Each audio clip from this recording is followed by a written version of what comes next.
back to Travels with Alicia. In this episode, I will cover my best tips for planning a trip to London. So I've been to London many times, more than 15. Most of these trips were for work, but even so, I've had a lot of opportunities to spend the weekends and do a lot of things while I've been there. Also, my daughter completed a summer course abroad in London, and when she was there, we took advantage of that. We visited her and we did a lot of sightseeing. So I will say for Americans, London is such an easy place to visit. I'll just touch on the weather. It's generally dull, but remember the city is very exciting and it'll make up for that. London traditionally has a lot of gray and misty weather, and so it's just something to be aware of. And summer can be really hot. So I'm going to jump into these tips right now, and the first one is around summer. So tip 1, if you're planning your trip in summer, make sure you have air conditioning.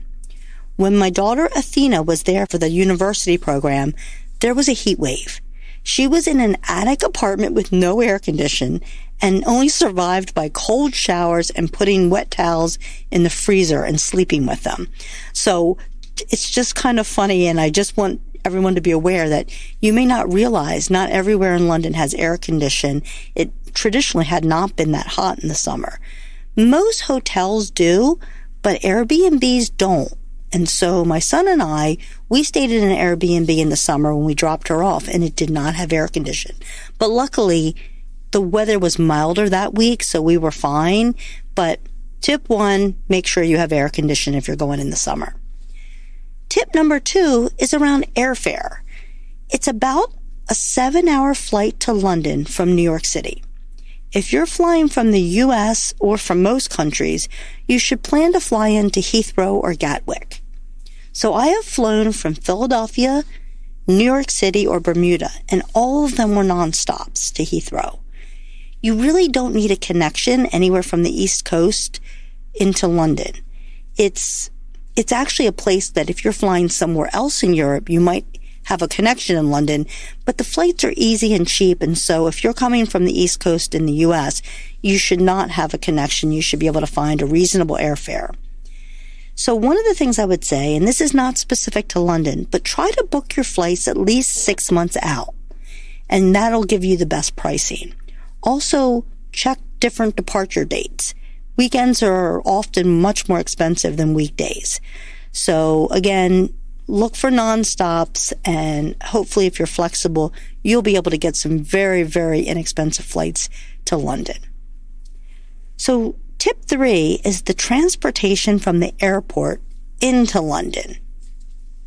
The most expensive way to get into a major city from the airport is usually via a taxi or private transportation. And this is one area that I actually normally treat myself.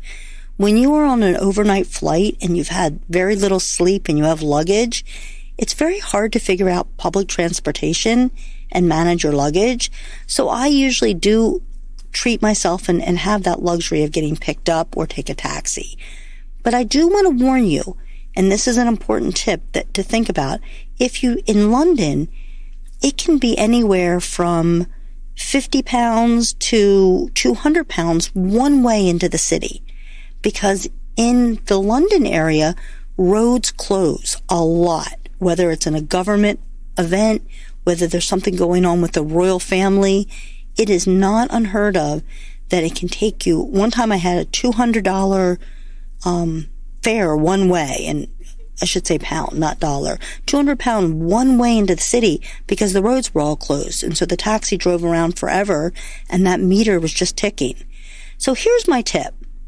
Ask your hotel or your Airbnb host to explain if there's any tube options. So the tube is like their metro, it's their underground transportation. And depending on where you're staying, the tube could be a very easy and good option for you to take. And so I just wanted to bring that up. Many hotels have concierges and they're very happy to help you. So my tip is to contact either the hotel or your host and see if there's a tube option, and that will save you not only money, but time. It could save you a lot of time. So tip 4 is going to be my fastest tip. It's use the tube. Everyone does. If you're looking for transportation around London, it's easy. Get the Oyster card, load some money on it. There's maps everywhere and pictures, and everyone's very helpful. Use the tube to get everywhere. So tip 5 is planning where to stay. So when you ask someone where you should stay in London, it's like asking them where to stay in New York City. There's so many factors that go into this, and what's right for me might be different for you. So let me just share the area that I stayed in for most of my trips to London, and I absolutely love it. It is not an area that lots and lots of tourists stay in. Tip 5 is the City of London, all the way to the east. It's called really the Tower of London area. This is kind of seen as a business district, but there is so much to do there, and it has a very convenient tube station. They also have very reasonable hotel prices. So I normally stay one or two blocks from the Tower of London.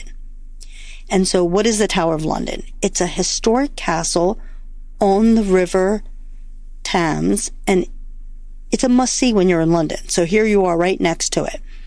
And there are tours by the Beefeaters, and the Beefeaters are the men that guard the crown jewels, and they used to look after prisoners when they were actually held at the Tower of London.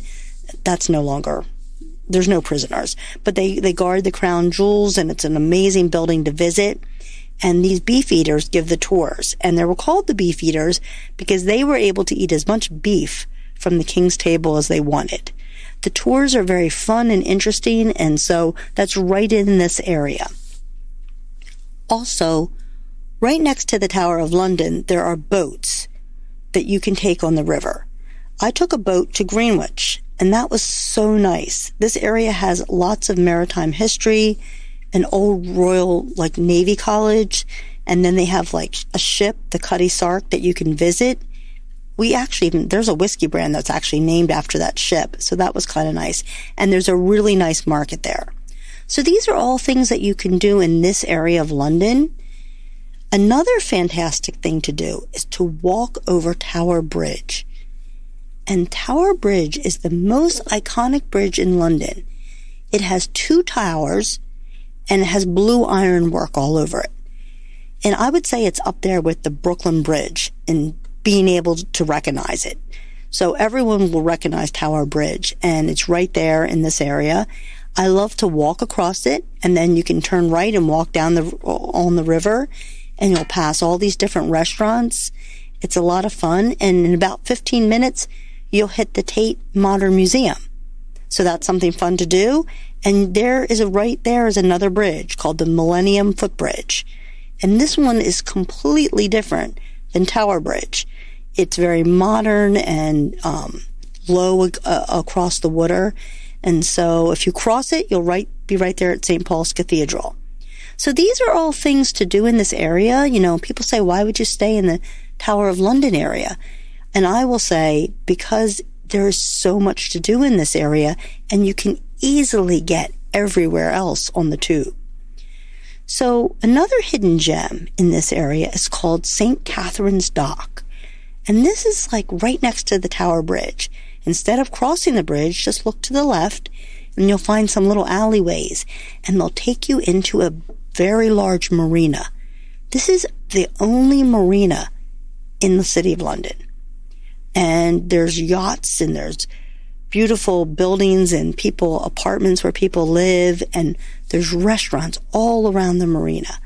And honestly, you're going to thank me, because London can get crazy, and this is like a little oasis away from everything.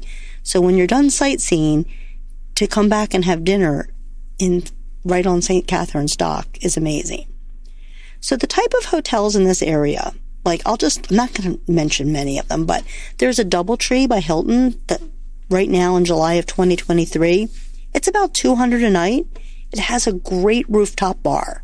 I've been to this place many times, and the bar is gorgeous. You have views of everything. Highly recommend it. The other hotel I love is Citizen M, and you guys probably know I'm a fan of that hotel because I mention it in a lot of my episodes. But this one has the best views. ask for a room with a view of the Tower of London. And I'm going to post a picture of that on my Instagram because it has such great views. And that's about $180 a night. This hotel is literally feet away from the tube. So if you were coming from the airport, you could get here super easily and just pretty much roll into your hotel. If you wanted a higher end place and not stay there, I would suggest Knightsbridge, which is one of the poshest neighborhoods in all of London. So I stayed at 11 Cadogan Gardens, and it was a January, and my husband and daughter were joining me for this trip, and I was looking for something like really special, something different, because I had always stayed in the near Tower of London. And today this hotel is a little bigger and more modern. I think it takes up 2 buildings, but when I stayed there, it was a very small boutique hotel, and the rooms felt like they were actually part of a castle the way they furnished them. We had a suite which had a bedroom and a living room, and they were able to wheel a bed in for Athena. And then when I walked to the tube, you had to almost trip over. There were so many Bentleys and Rolls Royces. This area is like nothing I've ever been to. So this is an area, if you want to experience that, you could stay in Knightsbridge. The streets were full of nannies taking kids to school, and it was just a completely different setting. And I can tell you a funny thing, that this hotel, the concierge that worked at the hotel, was voted the #1 concierge in London. And every day he would ask us what he could do for us. And back then, didn't even have that many hotel rooms, so I always wondered what he did. But one day, like my husband Dean likes to joke around with people, and he said, it started to drizzle, and the gentleman was asking what could he do for us, and Dean said, carry the umbrellas over us as we walk to the tube station. And this man jumped up, grabbed the umbrellas, and of course we started to laugh because we were only joking. We weren't going to ask him to carry umbrellas and walk us to the tube station, but this was the type of service that he was ready to provide. This area is also very well known with many famous people. Mick Jagger and Ronnie Wood from the Rolling Stones live in this area. Pete Townsend from The Who. Also, many actors and actresses have homes here. Brad Pitt and Angelina Jolie have a home. I don't know which one has it now. Keira Knightley, but it is filled with very wealthy and very famous people. So I also looked up, where do most tourists actually stay in London? I've talked about the Tower of London area, and now I've talked about Knightsbridge. And what I was able to find out is that most tourists stay in Leicester Square and Piccadilly Circus area. So I kind of looked at that and I said, wow, these are central areas, but these are like the Times Square of London. I've been to these areas and I would definitely not pick to stay here, but it looks like because they're central, that's where most tourists stay. But it looks like I've given you 2 other options, and I'm going to stick with, as my tip 5, as being the Tower of London area. It has great tube access, has so many things to do, it's peaceful, and lots of choice for hotels. So again, lots of areas outside of Leicester Square and Piccadilly Circus that might be good. Think about the Tower of London. Finally, for my last tip number 6, we're going to talk about food. And my tip is make sure you try new food. London has one of the greatest diversity of people anywhere in the world. They're known for being great travelers, and they have such a great appetite for food and love for food that you'll have countless options. First, I suggest you try Indian food in London. The quality that can be found is unheard of outside of India. Actually, one of the most famous Indian dishes, chicken tikka masala, was invented in the UK. It wasn't even invented in India. I once ate at an Indian restaurant, and I believe it was actually in Knightsbridge, which I talked about earlier. And I went there with work friends. It was so fancy and so beautiful. But what I remembered most about it was that there was mainly Muslim women eating here. And one of my friends explained that these are very wealthy women that do not go out by themselves or go to very many places. There are places that are safe and approved by their families. And this was one of the places. And the food was amazing, but we arrived by Uber. But there were all these black cars outside with security guards with each of them waiting for the customers. And so, as I talked about all the famous people living in Knightsbridge, I just will mention there's also a lot of wealthy people who are not famous and don't want us to know how wealthy they are. But this was really interesting to have Indian food in such an upscale environment. So also try Burmese food. That is from the country of Burma. And I had never had it before I came to London. It was so good. My son and I went back. We went back twice. There's a place in the Spitalfields Market. So that's where I know there's a really good one, so if you want to try it. But also try all the different ethnic foods around.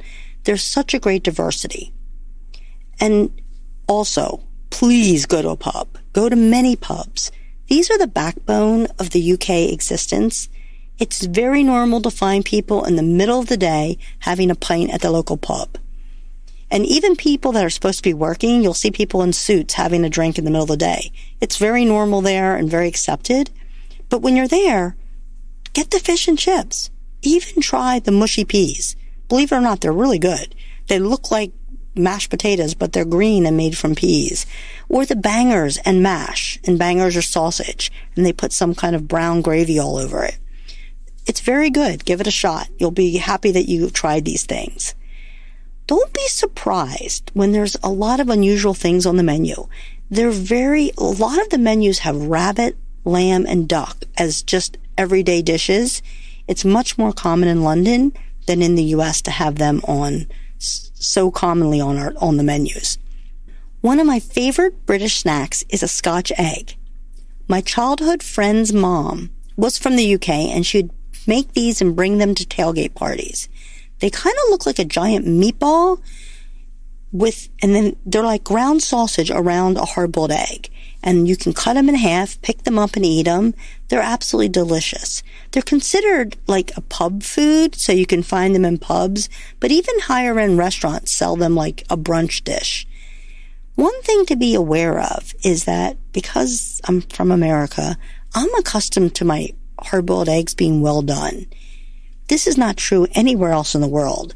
And so when you get a Scotch egg, you might realize the center of the egg yolk is runny, a little bit runny. So just be prepared. You can get used to it pretty fast, and it's actually better because they're not so dry the way we serve it. So just something to think about. Please try a Scotch egg. So to end this, tip 6 is to try lots of interesting and different food. London has lots of chains that are going to appeal to you. They have Zizzi's for pizza and pasta and Wagamama for ramen. Just don't let that stop you from trying the locally owned pubs and the amazing ethnic food that is available to you. Thank you so much for joining me on this episode of Travels with Alicia. I hope these tips help you when you're planning your trip to London. I'll be creating several more episodes on London, so stay tuned for more Travels with Alicia.